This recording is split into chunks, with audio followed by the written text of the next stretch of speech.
Ka-actor, prepare mo natin ng mini engine dahil departure kami sa port. So, gagawin mo from finish with engine to standby. So, ngayon, pag napindot mo na, aandar yung auxiliary blower, tapos yung start-up pump. Yan, dito, from master, supplyan niya si swash plate. Tapos, itong auxiliary blower naman, tatakbo rin yan. Ngayon, yung HPS, hydraulic pressure, tataas ng 225 bar yan. So ngayon, pag okay na lahat, pindutin mo na siya si slow turning. So, yun na ang time na makatesting na kayo makina.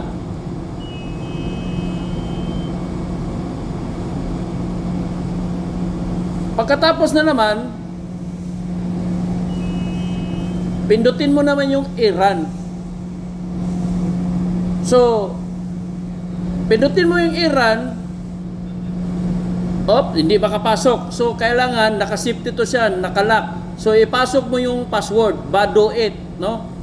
Pagkatapos, pindutin mo siya si i-run. Yan. Ngayon, pwede ka na mag-testing ng i-run. Ngayon pala, ito pala ka-actor, mag-testing kayo ng slow turning at saka i-run, walang fuel kasama yan. Walang fuel na kasama lang. Yan pala.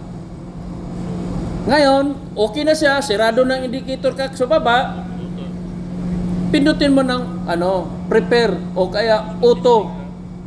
Tapos tawagan mo yung brakes para yung actor naman sa taas ang magte-testing, mga ka-actor.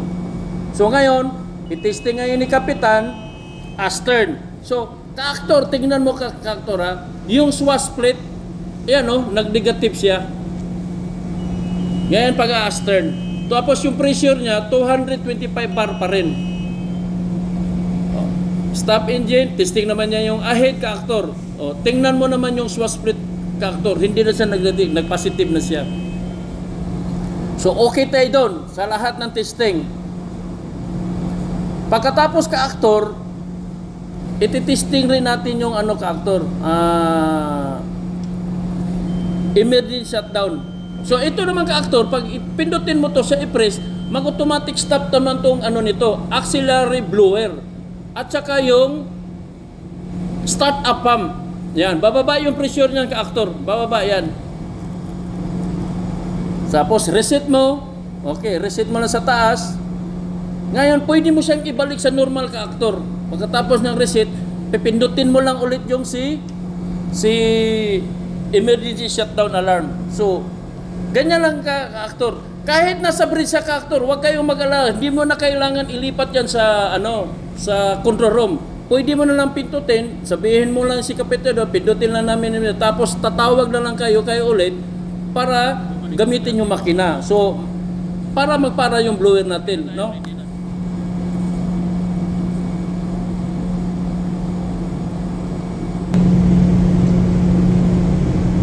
So ngayon, ready na kami ka-actor.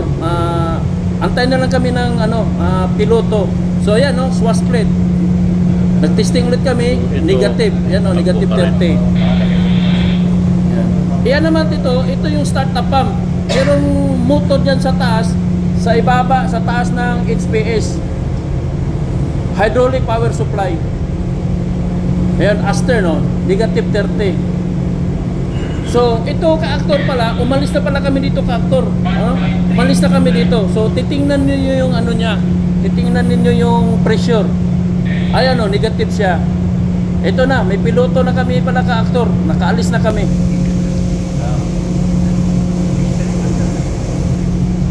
Ngayon naman, nag-ahead naman si Kapitan. Tingnan mo yung pressure ka-actor. Nagbago na naman. 25%, tapos 225 bar. So, and so on to ka-actor, hanggang ahead, tataas yung pressure niya hanggang 225 bar, 229 bar. Tapos ito naman si swash plate, 1, 2, 3, magbabago naman pressure niya.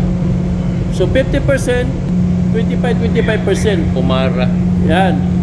So, ibig sabihin nito ka-actor, na para na yung start-up pump. Ahead. na para na startup pump. Pumara yung pump. Ang So, nag-ano na ano nito, ngayon dito? Yung gear pump? yung gear pump na nag-supply sa HPS. Swash split yun. Yan o, gear pump na yan. Para na yung startup pump. Ang trabaho ng startup pump, pag nandito lang tayo sa port, palayan niya ng hydraulic pressure, palayan ng hydraulic, yung system.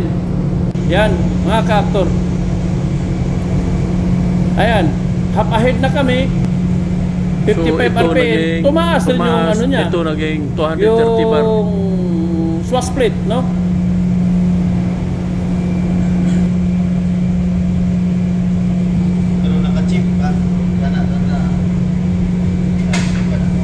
Select controlling. So, pwede pala siya malipat-lipat niya. Pwede mo i-click dito.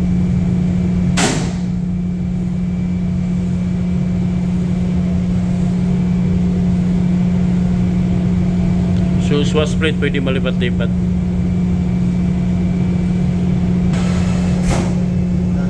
Okay. Blower, auto stop. 0.8. Pumara siya.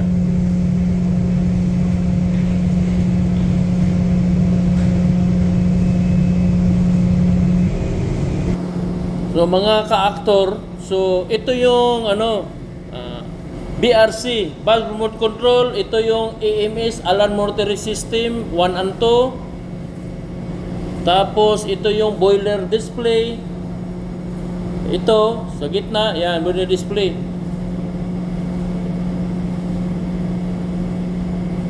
So ito yung control room, ito yung ano maneuvering stand, no, sa ECR. So ito naman yan si ano, ARCS.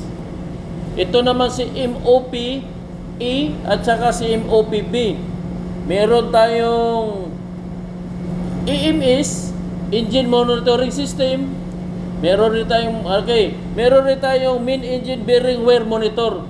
So ito naman siya, mamonitor natin yung mga bearing 1, 2, 3, 4, 5, 6, yung mga main bearing. Nakikita mo dyan kung ano mga alarma. So ito man ito mga ka-actor, no? So ito naman yung mga previous niyang mga ano, in-screenshot mo lang siya, makikita mo siya mga previous niya na mga kung ano pina-screenshot nyo para ma-monitor mo yung mga history. So ayan mga ka-actor, yan ang tinatawag na Main Engine Bearing Wear Monitoring. So yan, papasok ka dito. Yan, makikita mo lahat ng ano parameter.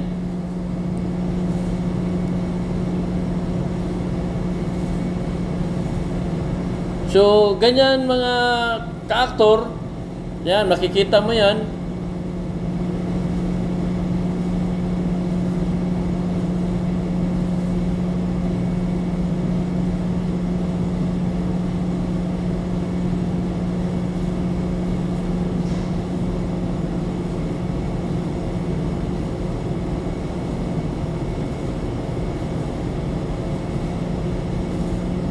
So, pwede mong ibalik siya. Ang ano pala dito, ka-actor, yan, mamili ka dyan mga user. Basta sa amin, administrator, okay na yon. Yun ang ano, administrator. So, yun, username pala, password pala nito, 1970, birthday ko. Yan, para mapasok mo yung main, trend, event, status, report, setup, no? So maraming salamat mga ka-actor.